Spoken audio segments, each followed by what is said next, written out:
Hello दोस्तों, स्वागत है आपका स्टडी नाउ 6 चैनल पे। आशा है आप सभी ठीक होंगे। तो चलिए फिर शुरू करते हैं आज की क्लास।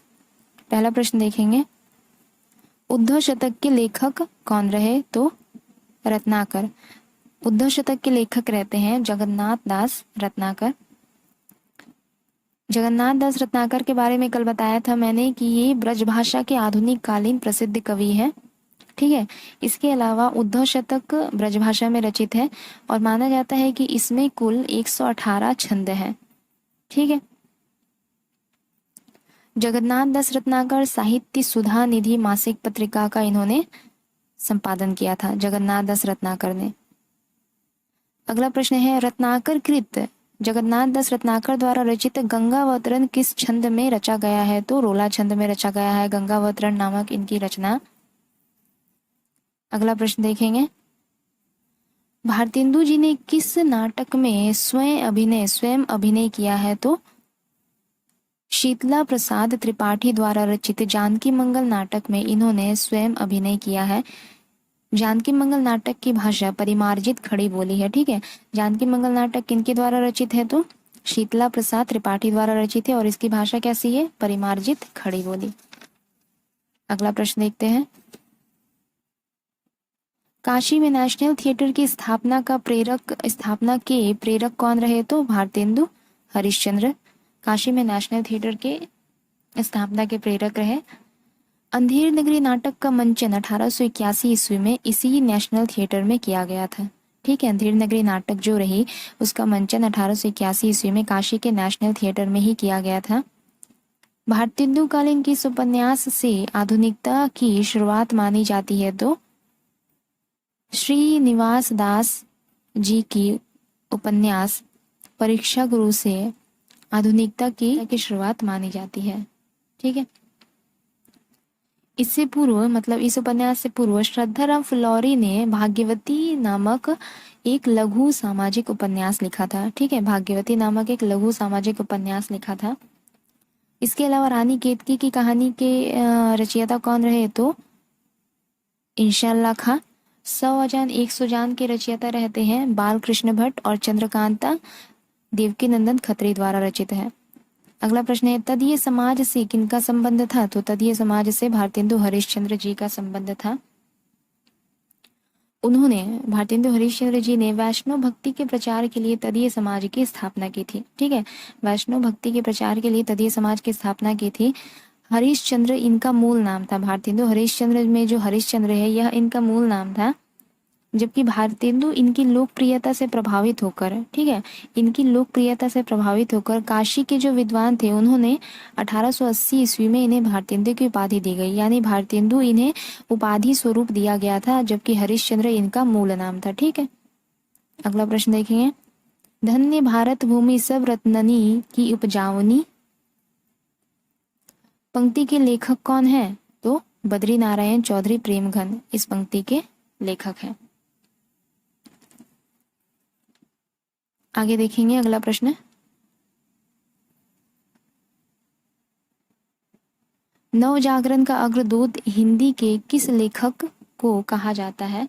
तो नवजागरण का अग्रदूत भारतेंदु हरिश्चंद्र जी को कहा जाता है, नवजागरण का अग्रदूत। लाला श्रीनिवास दास के परीक्षा गुरु के जो रचयिता रहे, लाला श्रीनिवास दास के संयोगिता स्वयंवर की सच्ची समालोचना किसने की थी? तो बालकृष्ण भट्ट जी ने संयोगिता स्वयंवर नामक रचना की सच्ची समालोचना की थी। अगला देखते हैं,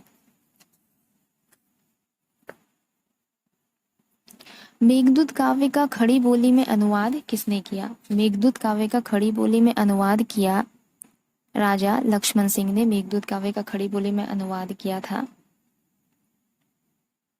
भारतेंदु युग के कवियों ने अधिकांशतः किस भाषा में कविता की है? तो ब्रजभाषा में कविता की है। भारतेंदु युग के कवियों ने मतलब ज्यादातर जिस भाषा में उन्होंने कविता लिखी है भारतेंदु युग के कवियों ने, वो ब्रजभाषा रही। अच्छा, भारतेंदु युग के जो प्रमुख निबंधकार रहे उनमें है भारतेंदु हरिश्चंद्र, बालकृष्ण भट्ट, प्रताप नारायण मिश्र, राधाचरण गोस्वामी, बद्री नारायण चौधरी प्रेमघन, लाला श्रीनिवास दास, जगमोहन सिंह। ठीक है। बद्री नारायण चौधरी प्रेमगढ़ उर्दू में किस नाम से लिखा करते थे? तो अब्र नाम से लिखा करते थे ये उर्दू में। बद्री नारायण चौधरी की कुछ प्रमुख काव्य कृतियां हैं, उनमें है जीर्ण जनपद, आनंद अरुणोदय, हार्दिक हर्षादर्श, मयंक महिमा, अलौकिक लीला, वर्षा बिंदु। ठीक है, अगला प्रश्न देखेंगे। शेक्सपियर के सभी नाटकों का हिंदी अनुवाद किसने किया था? तो लाला सीताराम ने किया था शेक्सपियर के सभी नाटकों का हिंदी अनुवाद। लाला सीताराम को उपनाम था भूप। लाला सीताराम का उपनाम भूप था, भूत नहीं भूप। ठीक है। गोल्ड स्मिथ की कृति ट्रैवलर का अनुवाद किसने किया? गोल्ड स्मिथ की कृति ट्रैवलर का अनुवाद किया श्रीधर पाठक ने। गोल्ड स्मिथ की कृति ट्रैवलर का अनुवाद श्रीधर पाठक ने किया। इसके अलावा श्रीधर पाठक ने कालिदास की कृति ऋतु संहार का भी अनुवाद किया है। अगला प्रश्न देखते हैं। भारतेंदु का खड़ी बोली में रचित कविताओं का संग्रह किस नाम से प्रसिद्ध है? तो फूलों का गुच्छा नाम से प्रसिद्ध है। भारतेंदु का खड़ी बोली में रचित कविताओं का संग्रह फूलों का गुच्छा नाम से प्रसिद्ध है। कौन सा निबंधकार भारतेंदु युग का नहीं है? तो बाल मुकुंद गुप्त जो है ये भारतेंदु युग के निबंधकार नहीं है। बाल मुकुंद गुप्त द्विवेदी युग के निबंधकार है। अच्छा, बाल मुकुंद गुप्त की एक रचना के बारे में काफी बार पूछा जाता है, वो है शिव शंभू का चिट्ठा। बाल मुकुंद गुप्त द्वारा रचित शिव शंभू का चिट्ठा जो रचना रही, इसके बारे में काफी बार पूछा जाता है। द्विवेदी युग के जो प्रमुख निबंधकार रहे, बाल मुकुंद गुप्त द्विवेदी युग के निबंधकार थे। इनके अलावा जो अन्य निबंधकार रहे उनमें है महावीर प्रसाद द्विवेदी, गोविंद नारायण मिश्र, माधव प्रसाद मिश्र, मिश्र बंधु, गोपाल राम गहमरी, सरदार पूर्ण सिंह, चंद्रधर शर्मा गुलेरी। ठीक है, अगला प्रश्न देखते हैं। समस्या पूर्ति किस युग की विशेषता है? तो भारतेंदु युग की विशेषता है समस्या पूर्ति। कैसे? समस्या पूर्ति भारतेंदु युग की काव्य शैली थी। ये छोड़ देते हैं ये लाइन। इनके मंडल के यानी भारतेंदु मंडल के जो कवि थे ये विभिन्न विषयों पर तत्काल समस्या पूर्ति, मतलब विभिन्न प्रकार के विषयों पर तत्काल समस्या पूर्ति ये किया करते थे। इनमें रामकृष्ण वर्मा और प्रेमघन ये जो कवि थे तत्काल समस्या पूर्ति के लिए प्रसिद्ध थे। रामकृष्ण वर्मा और प्रेमघन जो थे, प्रेमघन बद्री नारायण चौधरी प्रेमघन तत्काल समस्या पूर्ति के लिए प्रसिद्ध थे। ठीक है। भारतेंदु कालीन जो रचनाएं रही उनकी कुछ विशेषताएं हैं इस प्रकार। देशभक्ति और राष्ट्र भावना देखा गया उन रचनाओं में। भारतेंदु युग की रचनाओं में देशभक्ति और राष्ट्र भावना देखा गया। प्राचीन परिपाटी की कविता रही, कलात्मकता का उसमें अभाव देखा गया। काव्य में ब्रजभाषा का प्रयोग किया गया। इसके अलावा हास्य व्यंग एवं समस्या पूर्ति भी उसकी एक विशेषता रही। अगला प्रश्न देखते हैं। भारतेंदु युग के नाटककार इनमें से कौन है? तो भारतेंदु युग के नाटककार श्रीनिवास दास है। भारतेंदु युग के नाटककार श्रीनिवास दास है। ये हिंदी में आधुनिक ढंग का पहला उपन्यास लिखा था इन्होंने। कौन सा उपन्यास था? अभी थोड़ी देर पहले बताया मैंने, परीक्षा गुरु। ठीक है, परीक्षा गुरु। श्रीनिवास दास जी के जो अन्य प्रमुख नाटक है जिनके बारे में पूछा जाता है वह है रणधीर प्रेम मोहिनी संयोगिता स्वयंवर। रणधीर प्रेम मोहिनी संयोगिता स्वयंवर। अगला प्रश्न देखते हैं। भारतेंदु युग का कौन सा कवि पुष्टि मार्ग में दीक्षित था? तो स्वयं भारतेंदु हरिश्चंद्र पुष्टि मार्ग में दीक्षित थे। ठीक है, अगला प्रश्न देखेंगे। द्विवेदी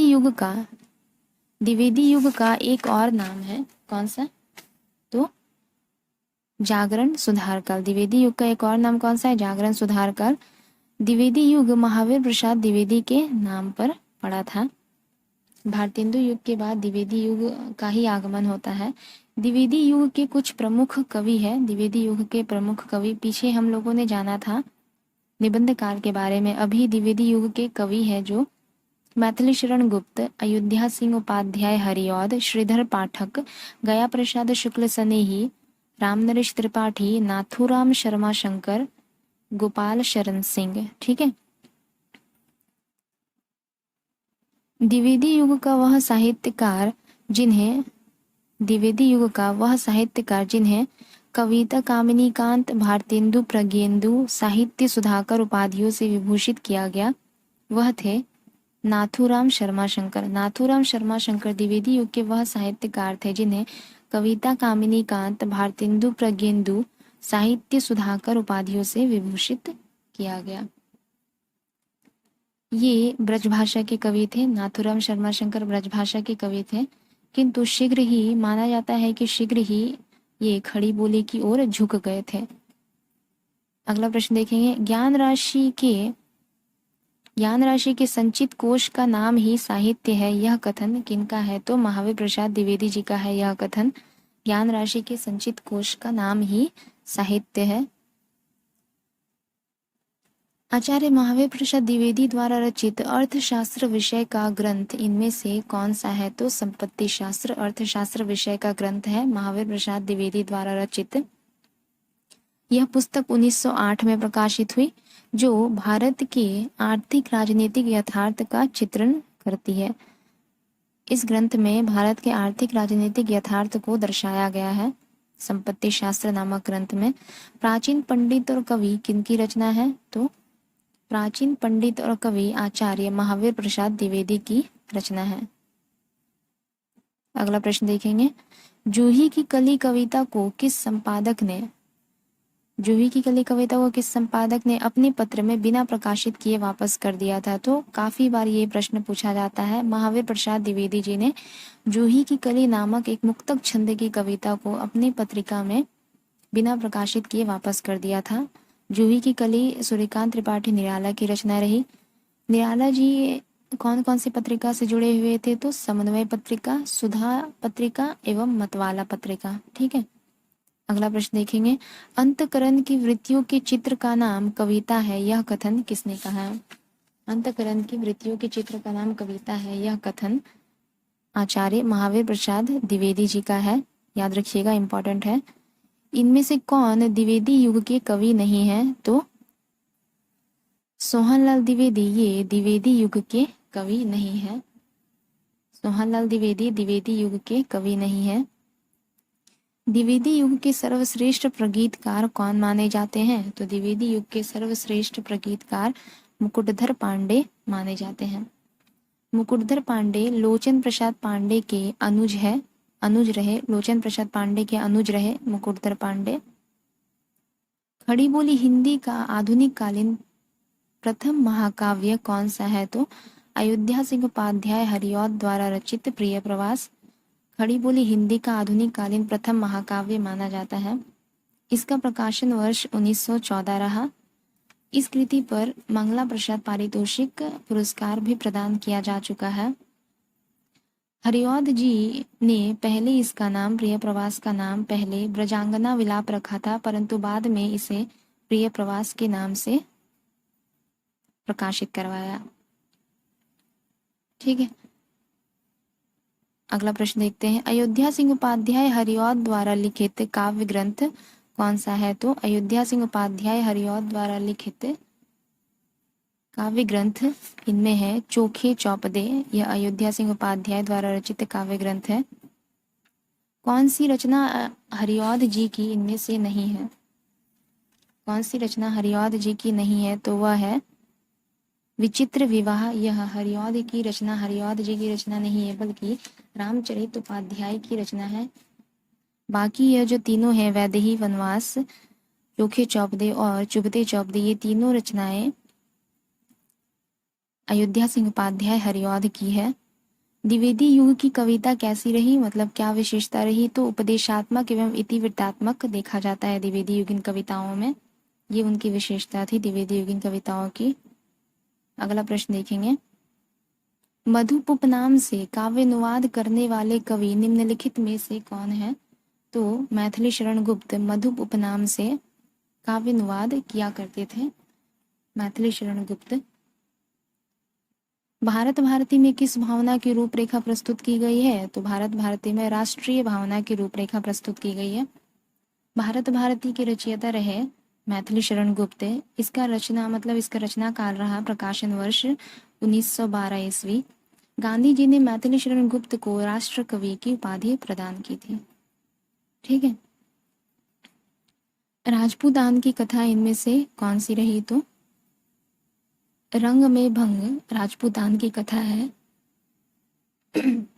और यह ग्रंथ मैथिली शरण गुप्त द्वारा रचित है। रंग में भंग के रचयिता रहे मैथिली शरण गुप्त। चिरगांव किस कवि का जन्म स्थान है? तो चिरगांव मैथिली शरण गुप्त का जन्म स्थान रहा। अगला प्रश्न देखेंगे, निम्नलिखित में से एक मैथिली शरण गुप्त की काव्य रचना कौन सी नहीं है इनमें? तो कृषक क्रंदन। कृषक क्रंदन जो यह रचना रही यह मैथिली शरण गुप्त की नहीं है, पर सिद्धराज, जय भारत, हिडिंबा ये तीनों रचनाएं मैथिली शरण गुप्त की है। इसके अलावा जयद्रथ वध, विकट भट्ट, जय भारत, द्वापर, यशोधरा, पंचवटी ये सभी रचनाएं भी मैथिली शरण गुप्त द्वारा रचित है। मैथिली शरण गुप्त द्वारा रचित जयद्रथ वध क्या है? मैथिली शरण गुप्त द्वारा रचित जयद्रथ वध एक खंड काव्य है। यह हरि गीतिका छंद में रचित एक खंड काव्य माना जाता है। हरि गीतिका छंद में रचित एक खंड काव्य। अगला प्रश्न देखेंगे, साकेत महाकाव्य का सर्वाधिक मार्मिक सर्ग इनमें से कौन सा है? तो नवम सर्ग है। साकेत महाकाव्य मैथिली शरण गुप्त द्वारा रचित है। इसकी नायिका कौन रही? तो उर्मिला। ठीक है। अगला प्रश्न देखते हैं, मैथिली शरण गुप्त ने इतिहास की उपेक्षित नारी पात्र को निम्न में से किस पुस्तक में प्रतिष्ठित किया? तो साकेत में। मैथिली शरण गुप्त जी ने मैथिली शरण गुप्त जी ने इतिहास की उपेक्षित नारी पात्र को साकेत नामक पुस्तक में प्रतिष्ठित किया। इसमें उर्मिला और लक्ष्मण के जीवन से संबंधित चित्र प्रस्तुत किए गए हैं। ठीक है।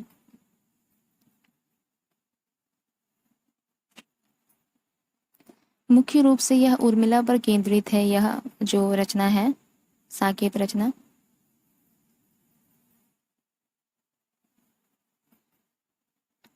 छायावाद शब्द का सर्वप्रथम किस आलोचक छायावाद शब्द का सर्वप्रथम यह इस प्रश्न को छोड़ देते हैं। छायावाद युग का प्रवर्तक किसे कहा जाता है? तो छायावाद युग का प्रवर्तक जयशंकर प्रसाद को माना जाता है। छायावाद युग का प्रवर्तक जयशंकर प्रसाद को माना जाता है। छायावाद की पहली रचना कौन सी रही? तो जयशंकर प्रसाद द्वारा रचित झरना को छायावाद की पहली रचना मानी जाती है। अगला प्रश्न देखेंगे, आधुनिक काल की किस काव्य धारा में रहस्यवाद की भावना पाई जाती है? तो छायावाद। आधुनिक काल की छायावादी काव्य धारा में रहस्यवाद की भावना पाई जाती है। जयशंकर प्रसाद की कामायनी की भाषा क्या रही? तो जयशंकर प्रसाद की कामायनी की भाषा रही खड़ी बोली। जयशंकर प्रसाद की कामायनी की भाषा रही खड़ी बोली। अगला प्रश्न देखेंगे, छायावाद को राष्ट्रीय जागरण की काव्यात्मक अभिव्यक्ति किसने कहा है? छायावाद को राष्ट्रीय जागरण की काव्यात्मक अभिव्यक्ति नामवर सिंह ने कहा है। जयशंकर प्रसाद की किस कृति को पहले ब्रज भाषा में बाद में खड़ी बोली में रूपांतरित कर दिया गया? जयशंकर प्रसाद की कौन सी कृति को पहले ब्रज भाषा में फिर खड़ी बोली में रूपांतरित किया गया? प्रेम पथिक नामक कृति को पहले ब्रज भाषा में बाद में खड़ी बोली में रूपांतरित किया गया। अगला प्रश्न देखेंगे, चित्रात्मक भाषा एवं लाक्षणिक पदावली किस युग की काव्य की विशेषता है? तो छायावादी युग के काव्य की विशेषता है चित्रात्मक भाषा एवं लाक्षणिक पदावली। कामायनी को छायावाद का उपनिषद किसने कहा था? कामायनी को छायावाद का उपनिषद शांति प्रिय द्विवेदी ने कहा था। कामायनी को छायावाद का उपनिषद शांति प्रिय द्विवेदी जी ने कहा। सन 1918 में प्रकाशित जयशंकर प्रसाद के काव्य संकलन झरना में कितनी कविताएं थीं? सन 1918 में प्रकाशित जयशंकर प्रसाद के काव्य संकलन झरना, ठीक है, कौन सी वर्ष में प्रकाशित? तो सन 1918 में। इसमें कुल कितनी कविताएं थी? तो 24। इसमें कुल 24 कविताएं थी। ठीक है, तो आज का ये अंतिम प्रश्न रहा। अगले क्लास में जल्दी मिलते हैं। तब तक के लिए अगर आप लोगों को हमारी वीडियोस अच्छी लगे तो लाइक, शेयर और सब्सक्राइब ज़रूर कीजिएगा। धन्यवाद।